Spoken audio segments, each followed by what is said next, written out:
Joining us now from CommSec is Tom Piotrowski. Tom, good to see you. What can we expect when the market opens this morning?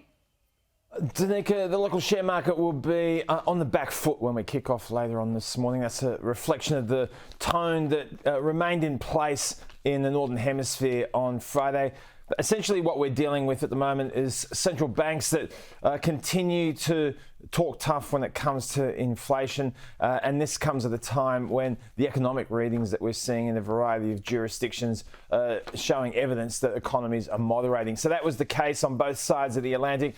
In Europe, for example, in London, we saw the FTSE down at the end of the week. It was down 1.3%, down 1.9% in weekly terms. There were weaker retail sales numbers on Friday. In the US, we heard from a number of Federal Reserve speakers, Mary Daly, the head of the San Francisco Fed, John Williams, who's the head of the New York Fed. In each case, they were talking about the need for at least doing more with rates, the potential for them staying higher for longer. That's exactly what the markets don't want to hear. They were hoping that there would be a pivot from the Fed at the end of the year, and that hasn't really materialised, and that's why we saw stocks down for a third consecutive session. The S&P 500 down 1.1% on Friday. In weekly terms, it fell by 2.1%. So that casts our market in quite a positive light, although we're still under pressure. But the local share market fell by around 0.9% last week, Danica. We'll kick off with a loss of around 0.4%. We don't have much in the way of news to guide us